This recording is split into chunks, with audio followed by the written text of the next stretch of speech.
Thanks for joining me. In this post-production chapter, we're going to be discussing how to create beautiful day-to-night sequences using multiple methods, everywhere from ramping from manual step down to ramping with NDs to creating multiple sequences and then layering them together to create magical day-to-night sequences. It's going to be incredible. Let's do it. So jumping right in, the first thing we're going to take a look at is how to use a variable ND to create beautiful day-to-night sequences.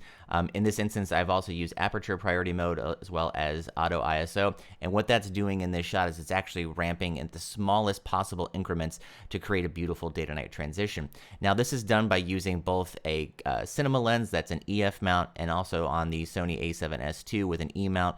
And the adapter that we're using is it's a variable ND adapter going from 1 stop all the way up to 10 stops. And for me, this is probably my favorite type of method to use for creating day-to-night sequences, just because if you want to start off with dragging your shutter, so if you want to have long shutter speeds in the daytime, you can do that. And then as you come into the nighttime, what we're doing is we're ramping down that ND filter. So if you take a look at the shot here, this is straight out of camera, but you can see the cars, they're looking beautiful. They have nice motion blur to them, and that's at about a 2-second shutter speed. And what I'm doing here in this shot is I'm actually ramping from a 2-second shutter speed to about a 3-second shutter speed, but we're maintaining that motion blur, and it really just creates for a really beautiful kind of seamless transition. But as you notice here, we have the issue of that it's flat, and this is a log format, and we want to be able to ramp from day into night. So what we have to be able to do is keyframe in those different types of white balance changes as well as the exposure changes, and then balance it out a little bit in post-production. And that's what I'm going to show you first, and it's honestly the easiest method. This will probably take you just a few minutes to do once you get it down, and it's just a really nice, smooth-looking, professional-looking method. So this is what the final result's going to be. We're going to add a little stylization to it. And as you can see, we have obviously more color. There's some really nice haze in the background. And I've also added a little stylization using a tilt shift blur. And we'll go on how to add that later on in post. But it's a really beautiful shot. It's one of my favorites.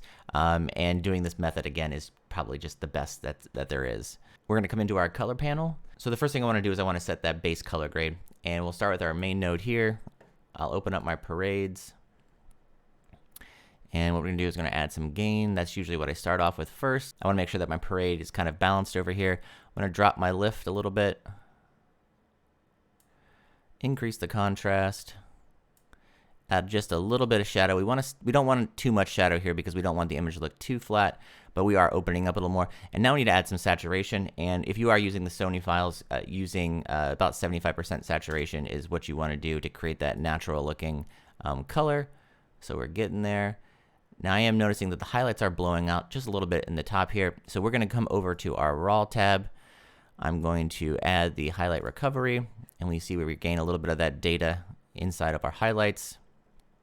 And if I'm looking over my parade, we are peaking quite a bit here, so I'm going to adjust our lift a little bit, bring that down.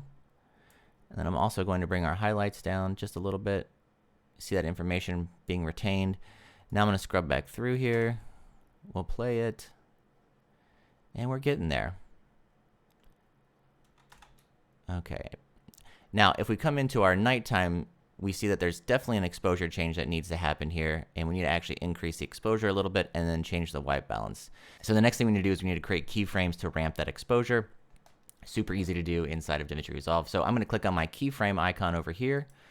And this is where we're going to keyframe everything. Now, anything and everything that you can do in the color wheels over here will be translated over here. You want to make sure that you're doing it on master, and master is basically going to apply this to the entire scene. So any nodes you might have, if you're using 2 correctors, 3 correctors, 4 correctors, it's going to apply that to all those nodes. That way you can ensure that you are getting the proper ramping. And we want to see where that exposure change is happening, and it's right about here. So from day to night transition, we need to be able to change the color and the white balance temperature here. So I'm going to start with that first. What I'll do is I'll right click on the master timeline and then click add dynamic keyframe. And it's important that you add dynamic keyframe because what that's going to do is it's going to translate information between one keyframe and another keyframe and then do the incremental step downs or step ups, whether that's in exposure, white balance, gain, highlights, anything and everything. This is going to control that. So you want to make sure that it's dynamic, that way that it auto populates the information as it goes from one keyframe to the other. So we'll come down here, we'll find our end keyframe. I'm going to create a new dynamic keyframe. And now what we're going to do is start playing with our image. This is where we can come in here and change anything we want. So I'm going to make it a little bit bluer just because I feel like that's a better color, a little more natural. going to add some green, just a little bit to the scene. I'm going to come back to my parades just to see where we're at, and I'm going to add some more gamma because I really want to kind of lift those shadows in that area. And then all I have to do again, I'll drop the color a little bit, balance it out, a little more neutral. And now, if we come back to our keyframes, if we come between these, we'll see that it is ramping it very nicely. And we retain our data. And quite literally, that's really all you have to do to create, different types of ramping inside of your data night sequences or any sequence that you want. Let's just say you have a situation where the exposure goes really high and then really low because you're on manual mode and you want to balance that. This is a great method to do that.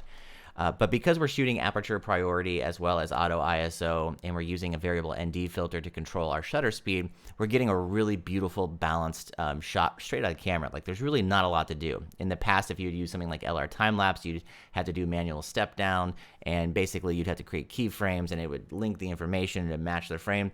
You don't really have to do that now. And this is really the easiest method if you do want to create beautiful cinematic time lapse with motion blur in day and the night, and it's really easy to do. So we're gonna come back here and finish this image up though, because again, it's not that hard to do, but I wanna make sure that you guys understand the power that is actually here. So if we come back to here, I'm gonna add another keyframe, another dynamic keyframe, and that's gonna create something that will link to the next keyframe over here in the bottom of our timeline. But I wanna change this up a little bit more, make it a little more punchy. And I'm actually going to go into my color warper. And I really like the color warper because it really allows you to pick the color that you want. And then we can manipulate that in post. Make these trees a little greener. And now if we scrub through, just adding a little bit of stylization to the shot. And I like that. So we're playing it, and it's looking beautiful. It's ramping everything that we need from day into night. And the color's looking great. And we're getting those beautiful tones as they come through. We are getting a lot of flicker in the city, and because this was shot in Shanghai, there's a little bit of atmospheric haze. So that's something that you really have to think about too, is using contrast to cut that haze out, and it works out really well. The next thing I want to do is I'm going to add a new node because we want to stylize this a little bit. I'm going to plop this down right here. I'm going to come up and type in tilt shift. And this is going to add a tilt shift blur to our scene. And what I want this tilt shift blur to do is not actually create a tilt shift effect. I want to be able to focus on the main subject, which is in this case is going to be the highway. So I'm going to take our tilt shift, I'm going to move it around, and then I'm going to play with it so that it really comes in line. It's almost parallel with our highway. And now if I come through here and scrub, we're getting that. But I don't want the effect to be too much. Again, it's all about subtlety. So what I want to do is come back to my effect here. I'm going to change the near blur a little bit. Decrease it a little bit there, and I'm going to decrease the far. I just want to create a little bit of depth in the shot here. So I am blurring it on the top left-hand corner of the frame as well as the bottom right-hand corner, and that's going to create like a little jetty where the viewer's eyes are basically going to be pointed right down here at the main road.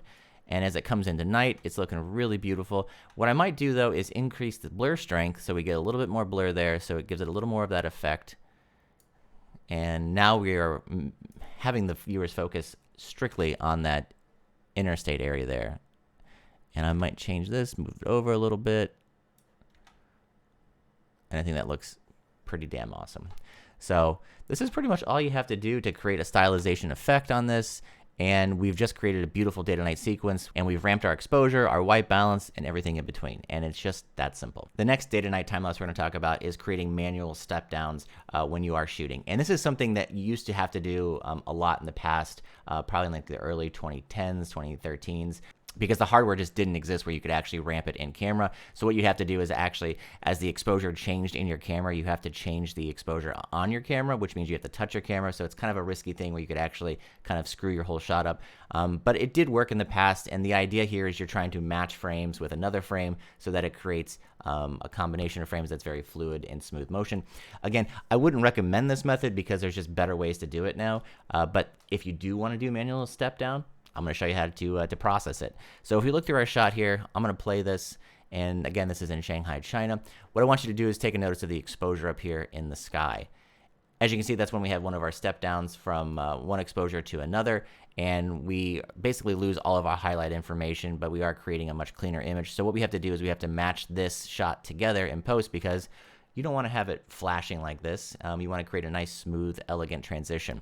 So this is a little bit more difficult and a little bit more time consuming, but we're going to get into it right now. So the first thing we want to do is we want to match our frames together. We don't want to worry about our base color grade yet. We don't really want to worry about adding any stylization to it. We just want to worry about matching those two frames together in the same sequence. So what we're going to do is we're going to try to find where that's at, which is right here in my keyframes. I'm going to line my cursor up so if I'm pressing left and right, I can go from one to the other. And the idea here is we want to be able to match our scene from the left side to the right side. And the easiest way to do that is we will create two keyframes, two dynamic keyframes, one on one side, one on the other side. And if I zoom in here on my list, you can see that it's a very small. So we're only one frame apart. Now what we want to have happen is this is going to be our main frame, and we want to match it to this frame. So this is going to be our main frame, and what we want to do is we want to have this frame match the previous frame.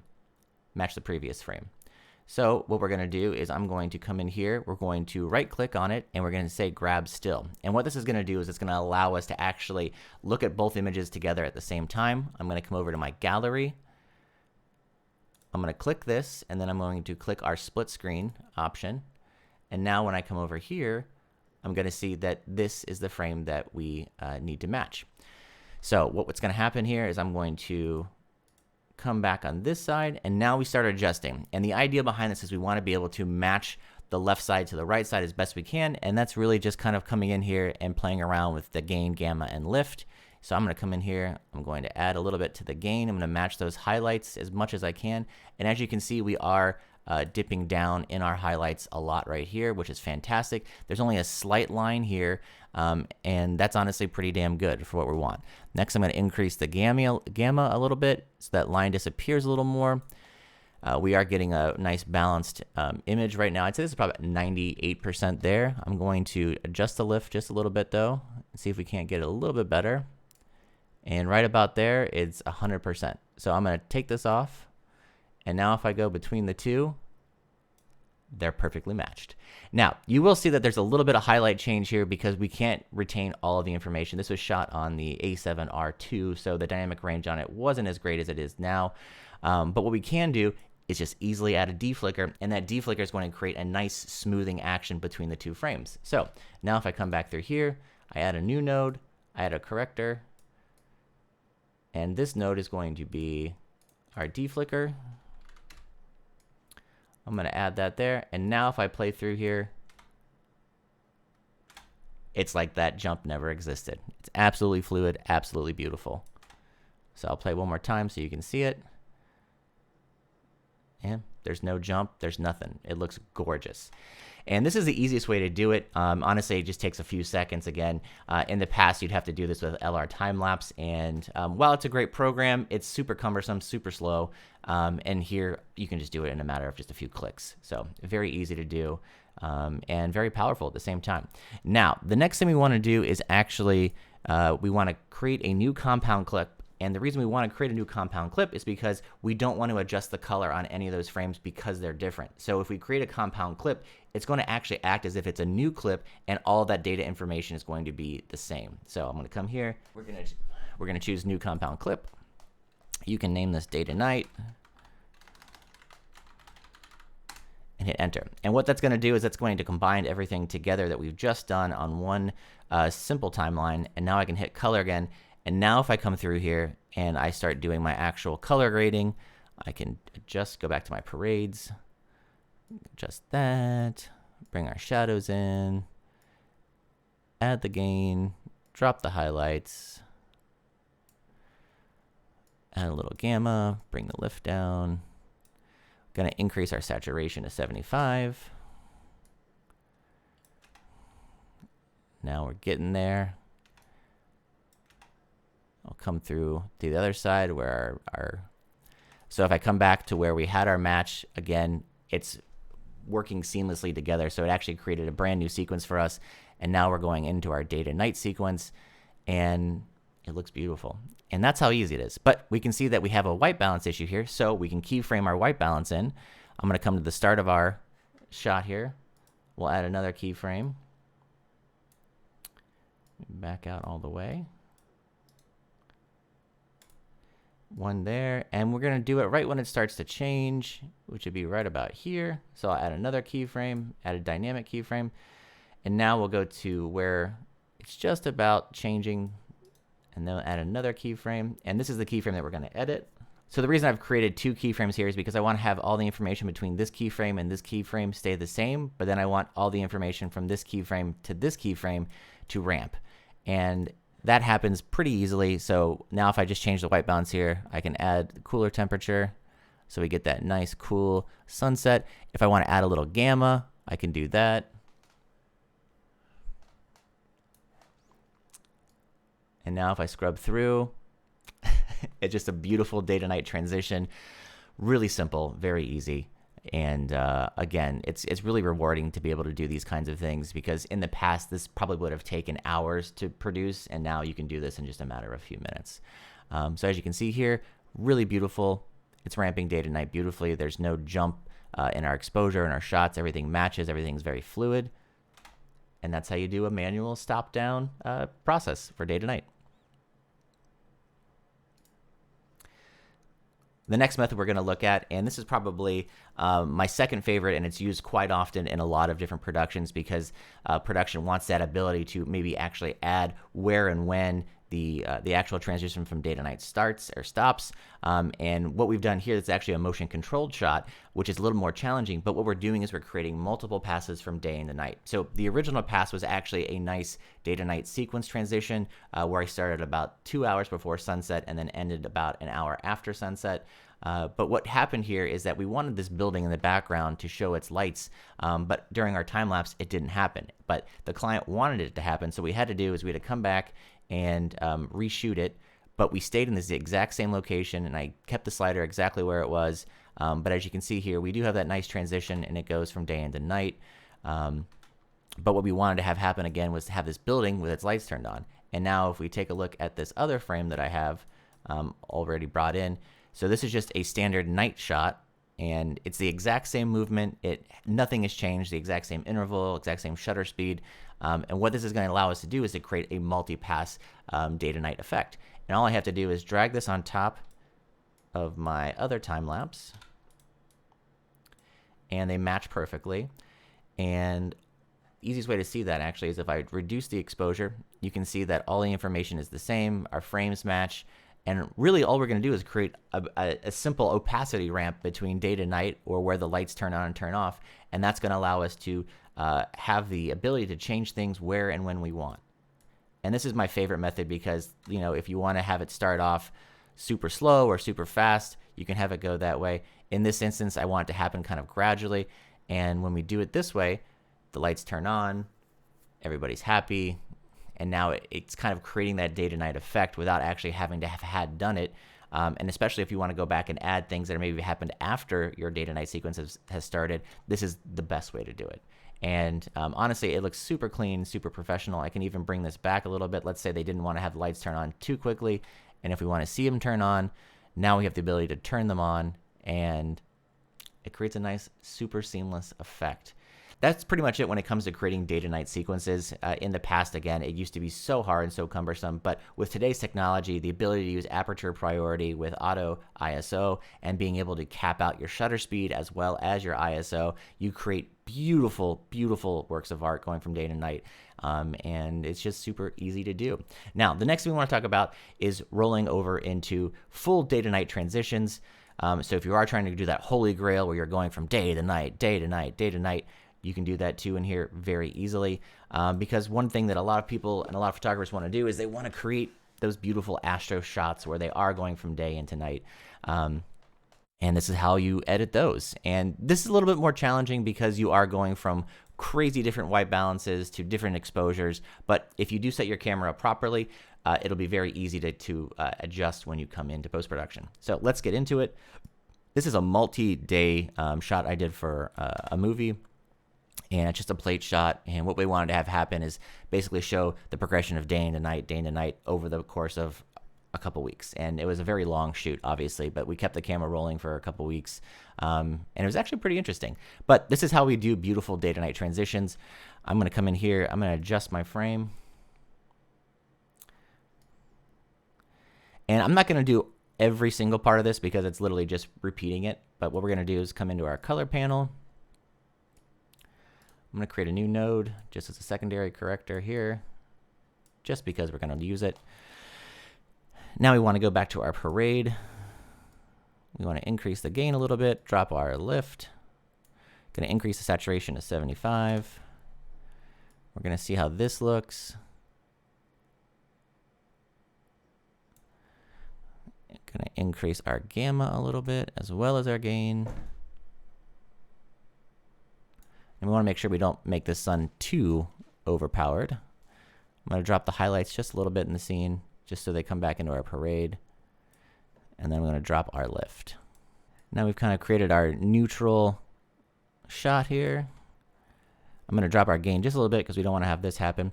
And this is where keyframing really comes into handy. So if we come into our keyframe here, I'm going to add a keyframe. I'm going to back out because we're coming into our shot. I don't want it to be too overpowering. I'm going to add another dynamic keyframe in between here and here. Going to drop the highlights just a little bit more. Then it comes into day. I'm going to add another dynamic keyframe after the sun disappears. I'm going to increase the gain just a little bit so we get a little more definition in these clouds. We can see we don't want to peek out too much here. And now if we play between the two, it's a really nice transition, keeping those beautiful highlights. And there we go. Now when we come back into our night portion, which is probably the most important ramp, we want to make sure that we keep that white balance and the day mixed together appropriately. So we create that blue hour here. I'm going to create a keyframe right before blue hour happens. And then I'm going to add another keyframe here, and this is where we want to adjust for the night sequence. And our night sequence is going to be a little bit cooler there. I'm going to increase our gain, increase the gamma, decrease our lift, increase the contrast a little bit, and now I'll scrub through. And since we were shooting out on an ocean location, you can see there's a mix of light here. We're actually getting some of that city light that's reflecting and refracting off the clouds. But you can see the Milky Way in the background. But it is a little bright, so you can't really see it that well. But at the same time, we can use this as a base layer to then edit off of. And I do want to see a little more definition in that Milky Way, so I'm going to come in, add another dynamic keyframe. And then I'm going to play with our gain a little bit more. I'm going to increase our gain, increase the contrast, decrease our shadows just a little bit.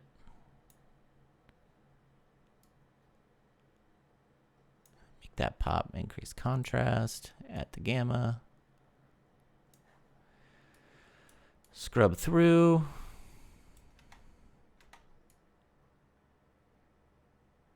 What I'd like to see here is not such a blue piece of square, so I'm going to add another dynamic keyframe, and we're going to change this to be a little bit warmer in tone or neutral in tone. Perfect.